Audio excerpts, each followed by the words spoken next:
I spent years respecting my ex's choice to wait until marriage, but as soon as we broke up, she slept with some older guy from work, and now that she's not waiting anymore, she suddenly wants me back. I, 23M, met my ex, 21F, 3 years ago.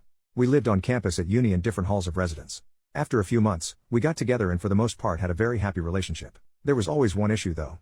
My ex grew up in a very religious home. Her father is a pastor. She has been open with her family that she does not share their faith. They weren't happy about it but accepted that she has to make her own choices on that. Nevertheless, I think some of that religious upbringing was still in her mind. I grew up in a different religion but was never very serious about it, and am no longer religious. Our relationship was pretty normal except that she told me very early that she had her V card and wanted to stay that way until she was married. It wasn't for religious reasons, as I mentioned she isn't religious. But she was very focused on not disappointing her dad. We did other intimate things, just not intercourse. I never had much luck with girls growing up, and going into the relationship I had my V card. And I still do, at least if you classify having your V card as never having gone all the way. Anyway, I was becoming more resentful of the fact that everyone I know was having normal intimate relationships and we weren't. I couldn't understand why she didn't want to have a full intimate relationship, though of course I never pressured her about it. I felt that while I was at uni, and pretty broke, getting married was something for the future. Last year, I was in my last year of uni and she was working in her first professional job. Her degree was shorter than mine, so she finished uni first despite being younger than me. She was talking a lot about all these successful guys she met at work, which did make me feel lesser as I was still a broke uni student. Coupled with her still not wanting a full intimate relationship, it did make me feel more resentful. We had some arguments about it and after a while I felt that I should end the relationship as we wanted different things and our lives were on different paths. It was awful. She was crying a lot and I felt terrible afterwards. Anyway, it has been nearly 6 months since we broke up. We haven't been in touch at all for most of that time. I have not been involved with anyone else in that time, as I was 100% focused on finishing my degree. I have finally finished uni and am about to start my first professional job. She recently got in touch again and asked to meet up. I was hesitant, but decided we had so much good history that I should hear her out. She told me she's been missing me terribly these past 6 months. That she thinks she wants to get back together, and is open to having an intimate relationship now. I asked her why now? What changed? And she looked uncomfortable.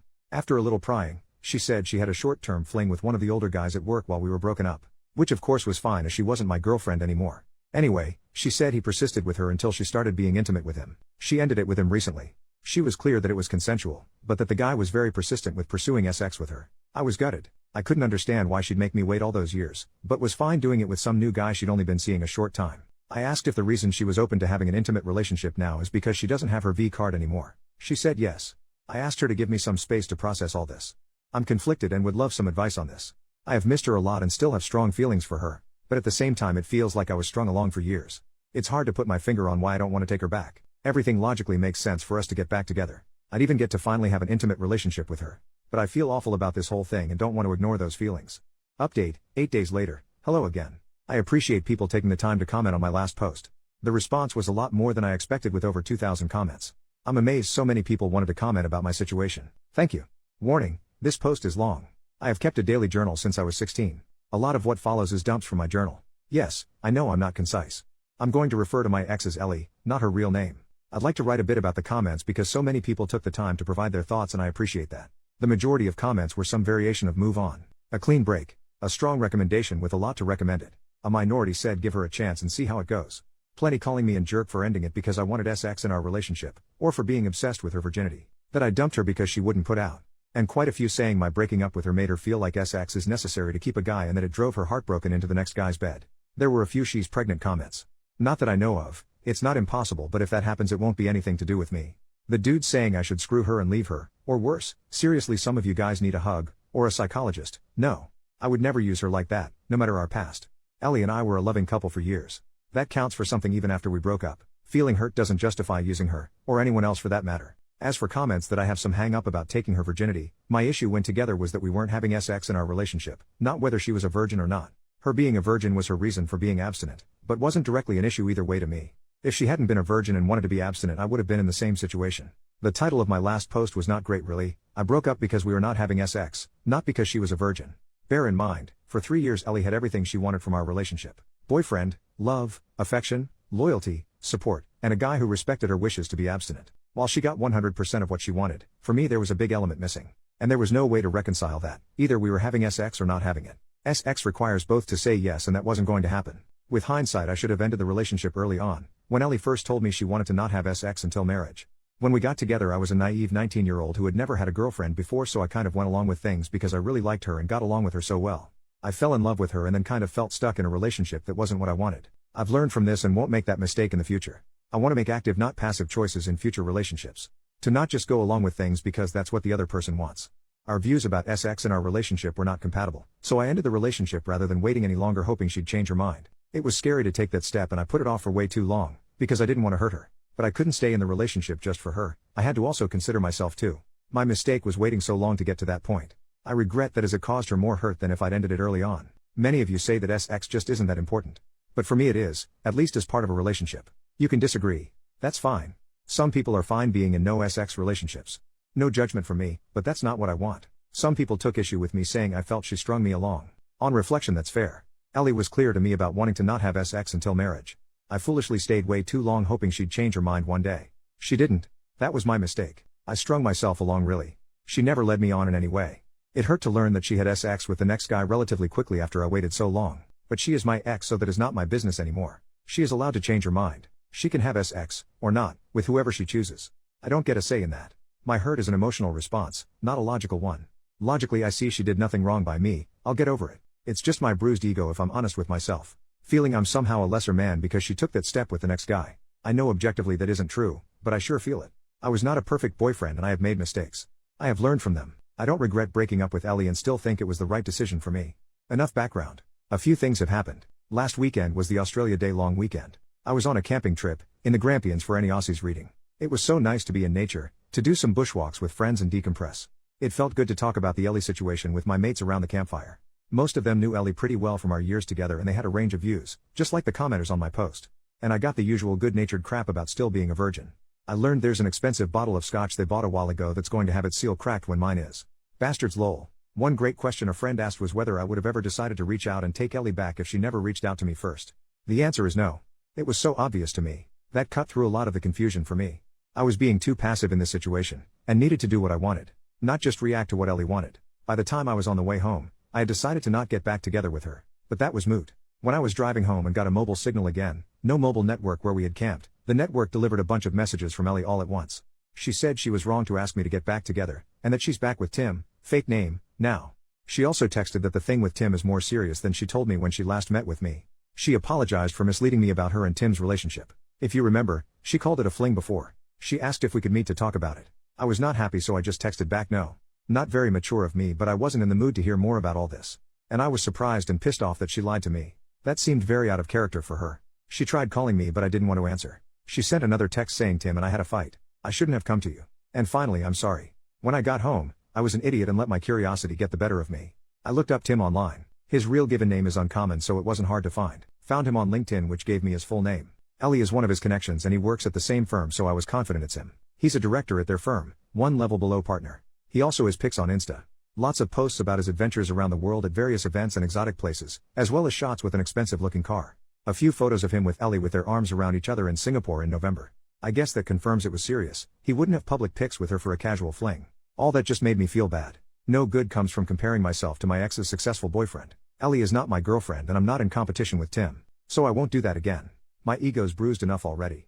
I have been living a very frugal life my whole time at uni, aka poor as heck, so I know I can feel inferior when I see people with wealth. That's another me problem to sort out. Anyway, all that was on Sunday afternoon and evening. On Tuesday evening, Ellie knocked at my door. She said that she knows I didn't want to talk to her, but she felt bad about everything and hoped I would to let her explain herself, clear the air, then I'd never see her again if that's what I wanted. I let her in. I was not happy with recent events but figured I might at least get a clearer idea of what's going on. It was a long, heavy conversation over 4 hours, but here's the gist as I remember it. When we broke up she was devastated. She said it took a couple of months before she started to feel a bit better. She missed me constantly and wanted to see me the whole time, but when I ended it we agreed to keep apart and heal. In September, she met Tim at work. He manages a different team, she doesn't work for him. She said he was very charming and attractive and showed almost immediate interest in her. They got to know each other and he asked her out. She was worried it was a rebound but felt so much better getting his attention that she went along with it. After dating for a while she developed feelings for him and that later led to an intimate relationship. It wasn't a fling and she dated him for a while beforehand. I asked about whether he had pressured her into sex. Last time she said he was very persistent. She said she was trying to not upset me. She thought if she gave the impression she was reluctant to have sex with Tim that I wouldn't think as badly of her. So it was a story to try and spare my feelings. I told her it just made me worried she had been assaulted. She looked shocked at that and said no way, she was actually the one who initiated their intimate relationship. I said although I don't like that she lied to me, I can understand why. I don't think she did anything wrong changing her mind about abstinence. Yes, I was hurt when she told me she was having sex, but I have no right to judge her for anything. She's a single adult and it's her life. I don't think badly of her. She burst into tears and said something like, "I thought you must hate me now." I assured her that I didn't. She said she was sad it didn't work for us, but that she never would have dropped her virginity commitment if we had not broken up. After we broke up, she decided that it was a commitment she made to her dad when she was still a kid, and it was messing with the life she wants now. So by the time she and Tim got into their relationship, she had already decided she was ready for sex with the right person. I asked about her dad and she just said he doesn't need to know. I asked about why she asked to get back together. Tim is older, she told me he's 32, and has been at the firm 10 years. One day at work, one of the women made a snarky comment to Ellie about being another one of Tim's girls. She did some digging and it turns out Tim has a history. He has dated a long list of women from work, several of them were young graduate employees just like Ellie. The rumor around the office is that Ellie is just the next girl to get used by him. She was horrified. She accused him of using her. They argued and she told him it was over. Soon after that she came to me. She felt as if we might be able to rekindle things now that she was open to an intimate relationship. But my hesitation and time to calm down made her realize that was a mistake. Over the weekend, Tim asked her to work things out. She decided to give it a chance. She tried to call me but they went to voicemail. I was camping, so she sent those messages instead. So I guess that's settled. I don't want her back and she's in a relationship so she doesn't want me back either. We chatted a bit about how our families are going. She congratulated me on finally finishing uni. She asked if I had been seeing anyone and when I told her I'd been studying hard and working a lot since exams, retail job, with no time for girls, she laughed and said I'm still a big nerd. She hoped we could be friendly if we ever see each other. But she wants to keep out of contact out of respect for her relationship with Tim. She wants to give it a real chance of working. Which is fair enough. She gave me a hug, said thank you for understanding, and left. So there you have it. Ellie involved me in her relationship drama. I would have preferred she hadn't but at least it's sorted now.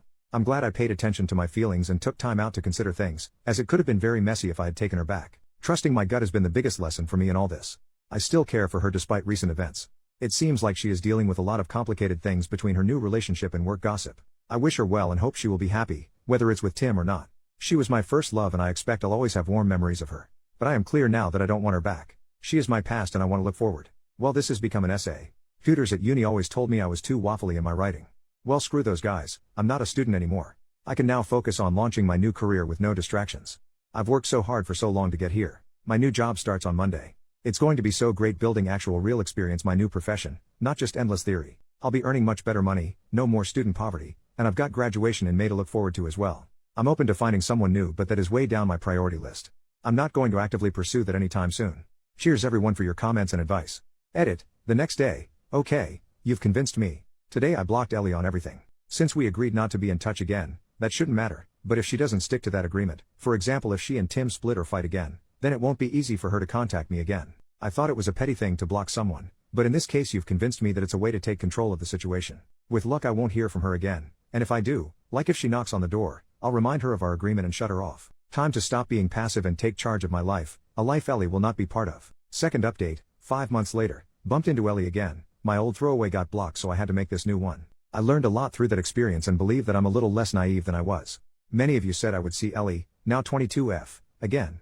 You were right. There was some confusion in comments previously about dates of graduation and work. I'm an Australian living in Melbourne. University here runs from late February/early March to November each year. Our summer holidays are in December to February. Graduate intakes into companies are usually in February each year. If you recall from my previous posts, my ex Ellie and I mutually agreed to be no contact after some drama on her part. At the urging of Redditors I also blocked her to help maintain no contact. I've been working since February as a graduate engineer and it's been everything I hoped it would be. I'm meeting amazing smart people, learning so much every day, and am finally earning a salary after years of being a broke student. Having a little money in the bank and being able to afford to do things like eating out is such a nice change. When I finished uni in November, I moved in with my brother temporarily. He'd just broken up with his ex and needed help with his rent. That's where I was living when Ellie last came to see me. He found a new housemate, and since his place was on the wrong side of the CBD for my job, I moved into a share house in the southeast of Melbourne. The place is a bit run down but the rent is reasonable, by insane Melbourne standards, and there are lots of pubs, bars and restaurants nearby. The location and my housemates have been great. I'm seeing someone. I'll call her Olivia, not her real name. She's the sister of one of my housemates. We met when my housemates and I had a barbecue and she dropped by. We got talking and were still talking hours later until everyone else had left. Her brother told us to shut the hell up so he could get some sleep, haha. I asked her out that week and we've been close since. My housemate, her brother, has been making fun of us ever since, including more than a few crude jokes when she stays over. We agreed to be exclusive 6 weeks ago so it's still quite new. She's so cool. And smart. And gorgeous. The chemistry was instant and intense from the moment we met. We just click so well. It's such a great time when we're together. Olivia is an accountant at a big firm. One of Olivia's workmates was having a party last month. She asked me to come to meet some of her work friends. We went inside and Olivia introduced me to the woman who hosted the party, her workmate Jess. There would have been maybe 40 to 50 people there. I didn't know anyone but Olivia. At one point I offered to grab more drinks. The kitchen was in a separate room. As I was getting them, a guy asked me to pass him a beer from the fridge. I introduced myself and he said, "Hi, I'm Tim," fake name from my last post. He actually said his unusual name. We chatted a couple of minutes about our jobs and how we know Jess. Then I just said nice to meet you and returned to the group. I didn't recognize his face as I'd never met him before, but it was definitely Ellie's Tim, his job and firm lineup. And he looked in his 30s, a bit older than most people at the party. Neither of us mentioned Ellie when we were talking. Later on I asked Jess how she knew Tim. She said she used to work at the same firm as Tim, also where Ellie works, but she moved to another employer, where Olivia works.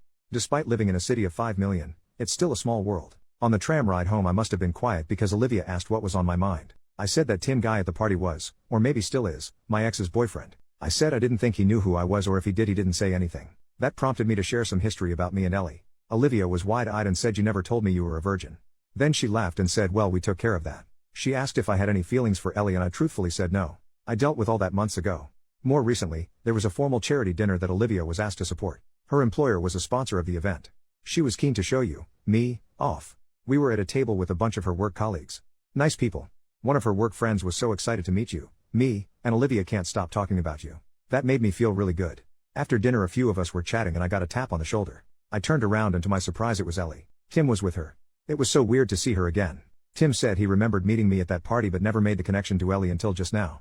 She must have told him about me. Ellie looked very different. She had lost a lot of weight and was very slim. The tight red dress she was wearing made that obvious. Her dad would not approve. Not that she was ever overweight, but I'd never seen her that thin before. She was immaculately made up with what looked to my ignorant eye like expensive jewelry. She'd changed her hair too, now blonde instead of her natural auburn. She looked like a sleek rich girl, not the poor pastor's daughter I remember. Don't get me wrong, she looked amazing, but she looked like a different person. I know it was a formal event so we were all dressed nicely, but this was a major transformation. Despite her glam looks, when I saw her I didn't feel anything for her. Just nothing. Ellie said she was so glad to see me and she had some news, holding out her hand to show a diamond engagement ring. I know nothing about diamonds but it looked pretty big and expensive to me. I offered my congratulations to them both. Just then Olivia walked back over. I introduced her to Ellie and Tim. Olivia put her arm around me and Ellie's smile seemed to kind of freeze.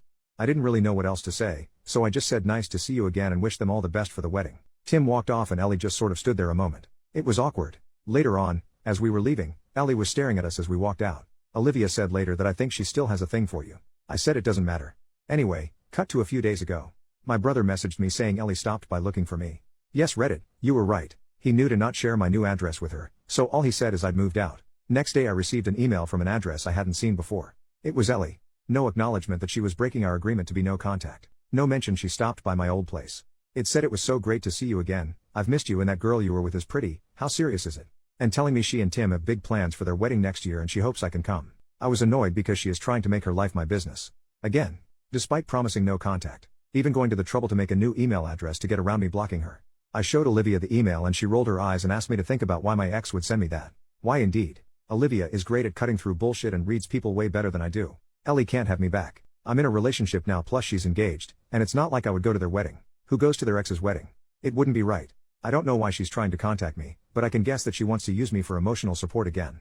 Or maybe things are rocky with Tim, who knows? Whatever she wants, it's not happening. She has family and friends, she can talk to them. I deleted the email and blocked the address without replying. Ellie promised she'd keep out of contact and just couldn't help herself. I still intend to keep my word, no contact, even if she doesn't. I've also set up a filter to send any email containing her name to the bin. Olivia and I had a talk after that. I asked if she was concerned about the Ellie thing but she said no, she's not worried, she didn't get serial killer vibes from Ellie. I'm glad none of this has put her off me. So nothing too dramatic but it does prove you guys were right, Ellie could not contact me despite promising to do so. I was able to sidestep her much more easily than last time. Ultimately this is a good news story. Life is so great right now. I've got a cool new girlfriend, a fun place to live and a new career I love. It has been easy to leave Ellie behind.